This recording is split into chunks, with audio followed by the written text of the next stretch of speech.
Now that we've learned how to do Lewis dot diagrams of basic atoms, so a very simple model of an atom and its valence electrons, now we're going to add to that, okay? So now we're going to learn how to do Lewis diagrams of molecular structure, so molecules. So more than one atom bonding together, and specifically we're going to do molecules, meaning that they are sharing those electrons. Okay, so we're going to add on to our dot diagram knowledge. Okay, so remember that when we learned about stability, we said that atoms want to have a full outer shell. They want to have a full valence shell, and that makes them highly stable. So they want to be similar to the noble gases. Okay, so most atoms are going to form bonds in order to have 8 valence electrons, with a few exceptions. Okay, so here are your exceptions to make sure you add in your notes with a star beside. Sulfur can overfill, so it can actually have more than 8. Okay, in general though, it's going to want to have as least as possible. So if it can if it's stable with only 8, that's great. It's going to go for 8. But it can also do more. Okay, so just be aware of that. Hydrogen, only 2 makes it have a full shell, just like helium. Okay, 2. Because it's so small, it only has that S shell, which can only hold 2 electrons. So it only goes 2. So you cannot form 4 with hydrogen, right? That's way too many. 2. And then B is a special one that can underfill. So it can be happy with just 2 instead of, with 6 instead of 8. So it can be happy with that 6 instead of 8, okay? So just be aware of those exceptions as we start to do some practice. All right, so how do we draw these more advanced Lewis dot diagrams? Okay, step 1, find your total number of valence electrons. Okay, that's why we started with only doing atoms, because you need to be able to find the valence electrons of atoms, which you know how to do. Step 2, arrange the atoms in the molecule. If you have a singular atom paired with like 3 of another, that singular atom is usually going to go in the middle. And you'll see an example in just a minute of what I mean. Next, go ahead and draw in the bonds between your atoms, and remember that a bond is going to represent 2 electrons, okay, because they are sharing electrons. They're passing them back and forth. So whenever you draw a bond, which is going to be represented by a line, remember that that equals 2 electrons. Step 4, distribute the remaining electrons to give each atom an octet, keeping in mind those exceptions to the rule. And finally, if you're done doing those 4 steps and you run out of electrons and you don't have enough electrons to make everybody happy, then you can experiment with doing double bonds where atoms share between them 4 electrons, and even triple bonds where they share 6 electrons. Okay? All right, let's do some examples. I like doing these. I think they're fun. They're kind of like a puzzle that you have to solve, but it's great because you can always go back and double check by counting your electrons to see if you're right, okay? So that's what I like about it. It's that you can double check your own work and see if you are correct. All right, so step 1, let's figure out how many total valence electrons I have. Okay, well I have 1 carbon because there is no subscript. So subscripts let you know how many of that atom. So there's no subscript, so that's an understood 1. So I have 1 carbon. So let's check out our periodic table and see how many valence electrons does carbon have.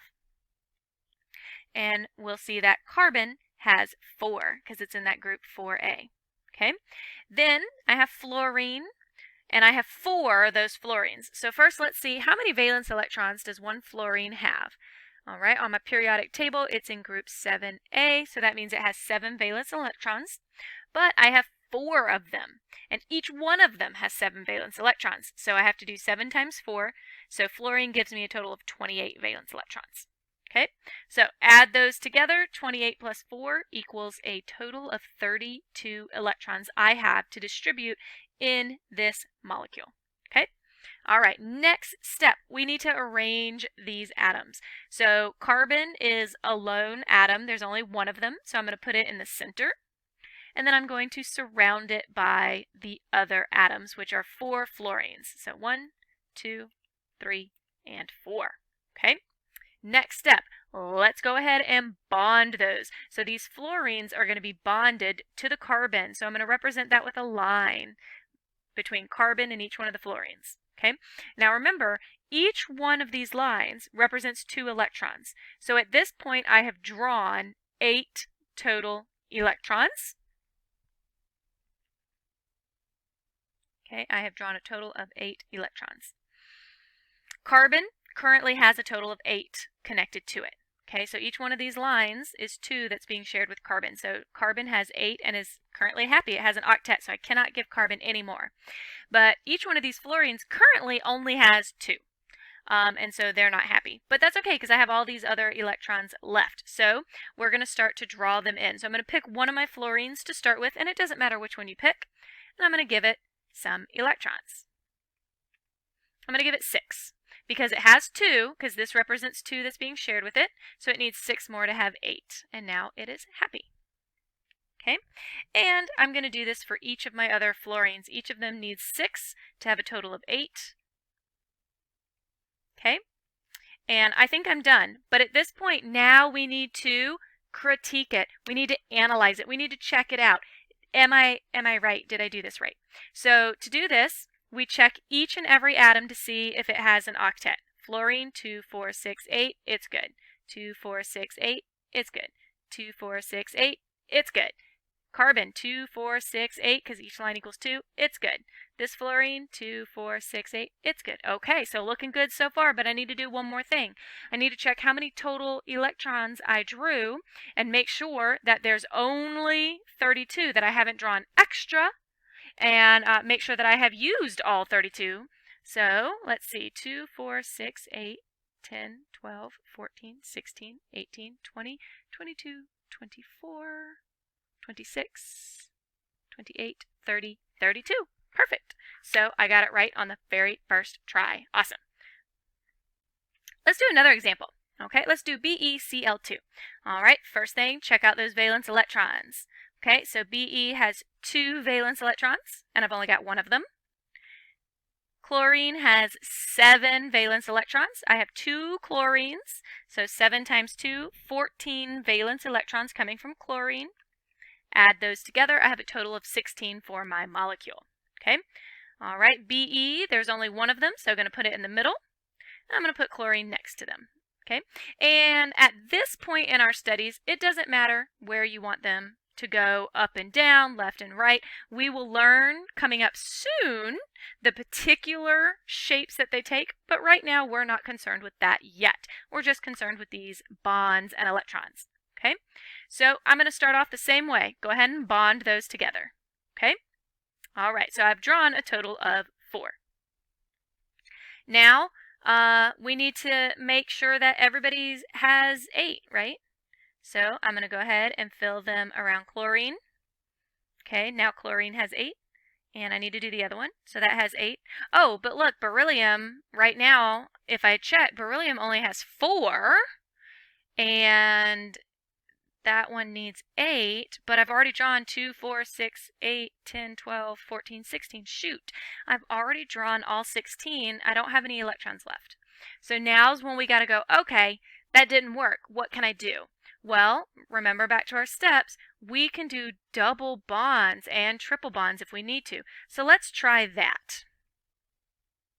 So I'm going to take away 2 of the chlorine's electrons that were just being hoarded over here by chlorine and move it into a double bond. So now this chlorine 2, 4, 6, 8 is happy. Okay, so it has 8. But my beryllium only has 6, so I need to do it to this one too. So I'm going to remove 2 of those that I drew, erase those, turn it into a bond, And now let's see, 2, 4, 6, 8, chlorine's happy. 2, 4, 6, 8, beryllium's happy. 2, 4, 6, 8, chlorine's happy. And then total, 2, 4, 6, 8, 10, 12, 14, 16. I've got my total. Nice job. Okay, so that one we had to sort of go back and double check because the first way didn't work. Okay, what about if you have a polyatomic ion? This is a molecule that has an overall charge. Okay, so it's not neutral. It has a positive or negative charge. So we're still going to find the total number of valence electrons, but we have to add 1 valence electron for each negative charge. So if it's -2, it has 2 extra electrons. And we're going to subtract for each positive charge. So if it has a +3 charge, we're going to subtract 3 electrons from the total. Okay? Then when we're done drawing out our diagram, we need to place brackets around the ion and label the charge. Okay, so here's an example. All right, chlorine has 7 valence electrons. Oxygen has 6, and I have 4 oxygens for 24 from there. And then you see this little negative sign right here. That stands for -1. So that means I have an extra electron. So I'm going to add an extra one. Okay, so add 7 plus 24 plus 1 for a total of 32. Okay, chlorine's going to go in the middle, surrounded by those oxygens. Put those bonds in. Chlorine's happy and has 8. Okay, you know the drill. Let's make those oxygens happy. I'm going to add 6 to each one. I'm going to count up and see how many total did I draw. And I'm going to check to make sure everybody has 8. Everybody has 8, and I drew 32. Perfect. Now, next step we got to do, because this has an overall charge, we need to put brackets around the entire picture and then put a little negative over here. Either just the negative sign, or you can write -1. Both are correct. Okay. You also need to know that there's something called resonance structures. This is where not all of the bonds are equal. So you can't represent by a single Lewis diagram. You actually have multiple diagrams. And what actually happens in reality is that those bonds are constantly changing in the molecule. So we have to show the possible structures by drawing all of them and then drawing double-headed arrows between them, such as this. Okay, so notice to create this, one has to have a double bond and the other only has a single bond. Okay, so that means that that double bond could be in this location or it could be in this location. So we draw both and draw double-headed arrows. Okay, so let's take a look at an example of this. So we're going to start the exact same way, figuring out those valence electrons. So my 1 nitrogen has 5. Look at that periodic table, make sure you understand where that comes from. Oxygen has 6, and there are 3 oxygens in this one, so multiply those for a total of 18 coming from oxygens. And then this is also charged. Okay, so I've got this negative up here, so that charge is going to give me 1 extra electron. Add together 5 plus 18 plus 1 for a total of 24. Okay, so same process we've been doing. Going to put nitrogen in the middle, surrounded by those 3 oxygens. Go ahead and put that bond so that we're representing that. So I've now drawn 6 of my electrons. Okay, then you know the drill. Let's go around and make all those oxygens happy. Okay, going to give each one 6. Okay, so now at this point I've drawn a total of 24. But as I'm double checking, I see my nitrogen isn't happy. Nitrogen doesn't have 8. So we're going to do the same thing that we did before, where we're going to try out a double bond. Okay, so now with this 1 double bond with one of the oxygens, I have a happy nitrogen, and all of my oxygens have 8, so they're all happy, and I've drawn a total of 24 electrons, which is all that I have. Okay, now remember, this has an overall charge, so I've got to, put those brackets on and put that charge on the outside.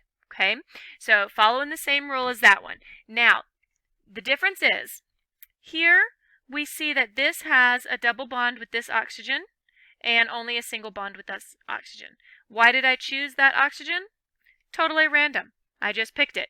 Okay, But what really happens is this bond is going to change, and sometimes it's going to bond with this oxygen. Sometimes instead it's going to share and have the double bond with this oxygen. Sometimes it's going to be with this one. It's going to be constantly changing. So we need to represent that when we draw these out. So I drew one, but now I have to redraw this, showing the bonds with the other oxygens. Okay, and I'm going to use a double-headed arrow in between each one, showing that it rotates between these configurations. Okay, so make sure you're aware of that in case you get a resonance structure practice. Okay, so if there can be more than one, you have to indicate that. Okay, all right. If you need any help with any of this, if you are completely lost at this point, you don't even know where the valence electron numbers came from that I talked about, get into contact with me so that I can give you a hand. Okay, because now it's time for some independent practice.